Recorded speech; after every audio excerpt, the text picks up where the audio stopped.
Bonjour Serge Marty. Bonjour. Vous êtes ancien rédacteur en chef au journal Le Monde et président aujourd'hui de l'AGEF, l'Association des journalistes économiques et financiers. Je vous reçois aujourd'hui pour évoquer le traitement de l'économie dans les médias à l'heure du numérique à l'occasion des Assises Médias Entreprises 2014 que vous organisez avec l'AGEF, Assises dont le thème est opportunités et défis de la génération numérique. Alors en préambule, une question, est-ce que l'économie est une discipline journalistique comme une autre ? Alors cette question, si vous le permettez, je la déclinerai en deux questions. Est-ce que c'est une discipline comme une autre? Et est-ce que les journalistes économiques sont des journalistes comme les autres? Une discipline comme une autre, dans l'absolu, bien sûr, pourquoi pas, hein. On doit être journaliste politique, culturel, économique, quelle est la différence?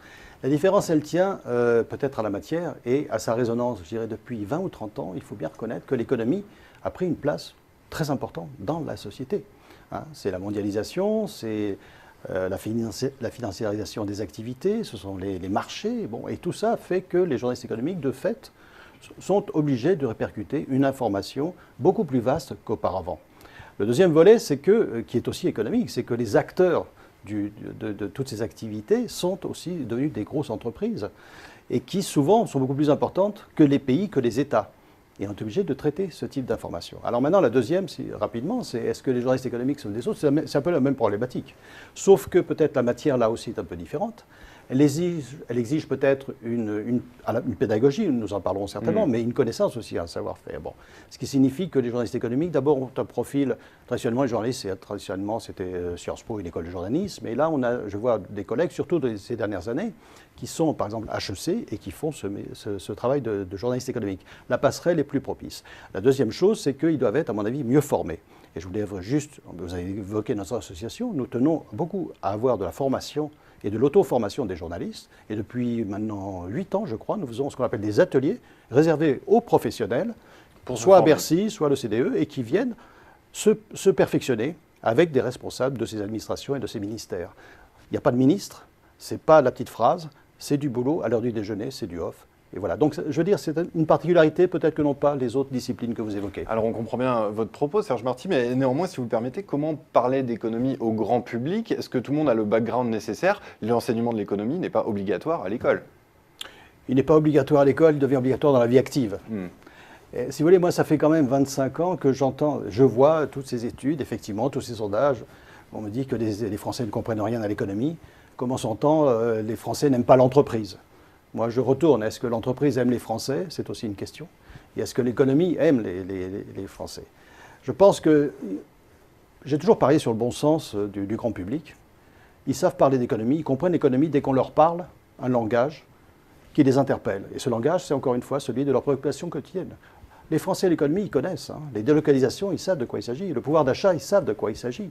Quand on reparle aussi de retraite, ce sont des sujets. La seule chose, c'est que effectivement, par quel canal tout ça va passer? Vous le dites, à l'école, disons que l'enseignement de l'économie, c'est dans les grandes classes, hein, c'est pas au départ. Ça commence à bouger, ça commence à bouger. Nous, on fait des interventions dans les écoles, justement, pour essayer d'expliquer des notions élémentaires. Il reste que cette vulgarisation doit se faire par les canaux modernes. C'est quoi les canaux modernes? Essentiellement, c'est la télévision, la radio, mais surtout la télévision. Et le numérique. Et le numérique. Mais sur la télévision, vous remarquerez que vous avez des chaînes qui se sont créées sur l'économie. BFM est une chaîne économique. Bon. Mais sur les chaînes généralistes, les grandes chaînes, vous n'avez pas, jusqu'à présent, vous n'aviez très peu de missions, disons, à caractère économique et vulgarisateur. C'est-à-dire qu'expliquer la mondialisation, on commence à le faire. Le troisième volet, c'est que peut-être un certain nombre de journalistes, je reviens sur ce que je disais tout à l'heure, sont des journalistes maintenant économiques qui interrogent les personnalités politiques. C'est un de nos collègues qui a interrogé François Hollande avec ses petits graphiques. Et ça, c'est nouveau, ça. C'est nouveau. C'est pas mal, parce qu'il travaille bien, je trouve, et voilà. Et il y a aussi, effectivement, le numérique qui est, disons, la porte ouverte à une vulgarisation. Avec tout ce que ça comporte, c'est-à-dire, est-ce qu'il y a la fiabilité de l'information dont nous sommes redevables, nous, vis-à-vis du grand public? C'est peut-être une autre question. Exactement, justement, c'est la question que je vais vous poser. Quel regard portez-vous sur le traitement de l'économie dans les médias numériques? Il y a des risques aujourd'hui pour la qualité de l'information. Il y a des armées de communicants aujourd'hui face à des rédactions qui ont de moins en moins de moyens. Il y a aussi cette instantanéité, cette nécessité de créer un choc d'émotions par jour. Comment juguler tous ces risques? Alors, il y a effectivement ces risques que vous évoquez. Il y en aura certainement d'autres qu'on va mentionner. Le premier, c'est celui... Vous avez effectivement un flux événementiel qui s'est considérablement développé. Et il y a un goulot d'étranglement, c'est que les rédactions, les journalistes, qu'ils soient en presse écrite, audiovisuelle, Internet, sont de moins en moins nombreux, accessoirement de moins en moins formés peut-être, et de moins en moins payés.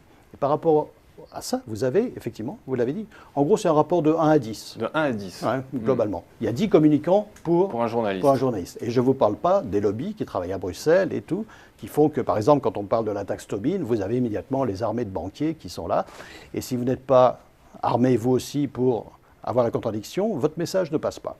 Donc il y a ce premier volet. Il y a le deuxième volet qui est un changement radical de qui détiennent les journaux, qui détiennent les sites Internet. Vous remarquerez qu'on est revenu à ce qu'on appelait en son temps le comité des forges. C'est-à-dire que la quasi-totalité, la totalité de la presse quotidienne générale, à l'exception de la Croix, est détenue par des groupes industriels, des groupes du numérique, ça c'est nouveau, voire des banquiers, y compris pour un certain nombre de magazines. Et donc vous avez en dessous, ou à côté, vous avez donc les entreprises de presse du numérique, mais qui ont peu de moyens.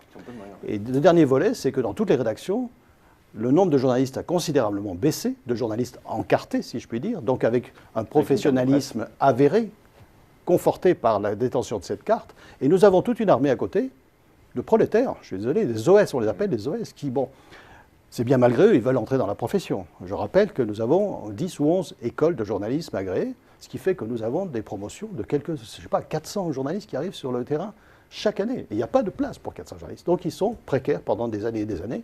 Et dans notre association, je dois avoir au moins un tiers de ces journalistes pour lesquels nous voulons absolument donner le même niveau d'information que les autres et qui sont bien évidemment des pigistes pendant de longues années.